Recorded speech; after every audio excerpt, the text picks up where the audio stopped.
बहुत स्वागत करता हूं दोस्तों। चैनल पे फर्स्ट टाइम आए तो चैनल को सब्सक्राइब कर लीजिए, साथ ही बेल आइकन को प्रेस करके ऑल पर सेलेक्ट जरूर कर लेना। और हाँ दोस्तों, छोटी सी रिक्वेस्ट है, अगर मेरे टेलीग्राम और व्हाट्सअप ग्रुप को अभी तक आप ज्वाइन नहीं किए हो, जल्दी से आकर ज्वाइन कर लो। यहाँ पे दोस्तों होता क्या, अगर आपको BLB बाय सेल करनी थी एक अच्छे प्राइस यहाँ पे अच्छे रेट में और ट्रस्टेड पर्सन से आपको यहाँ पे मिल जाएगा। सो इसको आप ज्वाइन जरूर कीजिएगा, लिंक आपको नीचे डिस्क्रिप्शन मिल जाएगा। तो चलिए आज की इंटरेस्टिंग वीडियो को स्टार्ट करते हैं। एज्यूम तो करें, सोचे तो सही कि आज से 2 महीने के बाद अगर ये $2 की प्राइस पे ट्रेड हो रहा हो, फर्ज करें, तो उन पर क्या गुजर रही होगी, उनको उनकी जल्दबाजी ने कितनी बड़ी सजा दी अगर ऐसा हो तो।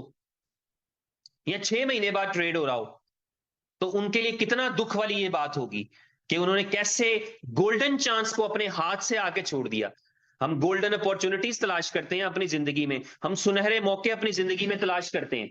एक एग्जांपल शायद मैं पहले भी एक स्टोरी छोटी सी पहले भी सुना चुका हूं, पारस पत्थर के बारे में मशहूर कहा जाता है कि पारस एक ऐसा पत्थर है, नायाब पत्थर है कि अगर वो किसी चीज को टच कर जाए, किसी लोहे को टच कर जाए, किसी मेटल को टच कर जाए तो उसे सोने में बदल देता है।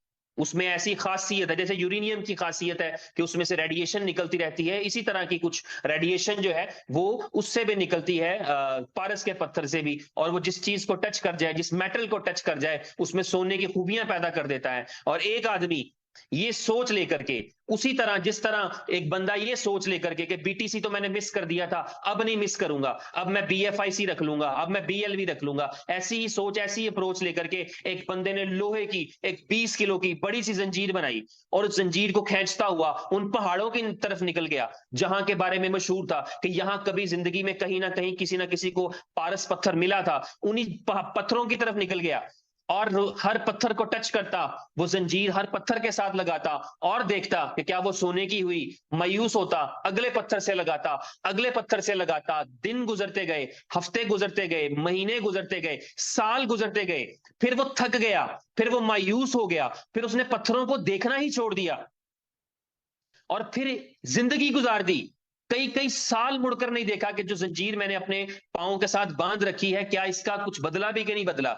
लेकिन एक सुबह जब उसने ऐसे ही ध्यान डाला, ऐसे ही नजर डाली, तो उसने देखा कि उसके पास जो जंजीर थी वो सोने की हो चुकी थी, मगर वो पत्थर फिर नहीं पा पाया।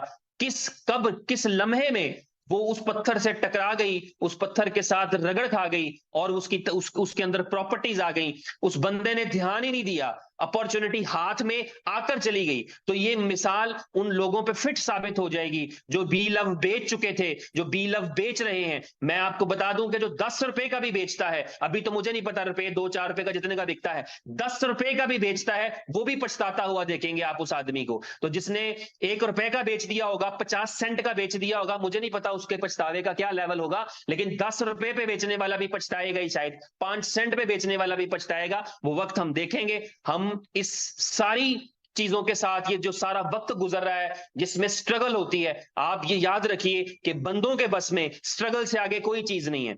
बंदे कुछ नहीं है, बंदे जीरो हैं। बंदे सिर्फ और सिर्फ स्ट्रगल कर सकते हैं। ये मालिक होता है, ये ऊपर वाले की जात होती है जो आपकी मेहनतों में बरकत डालती है।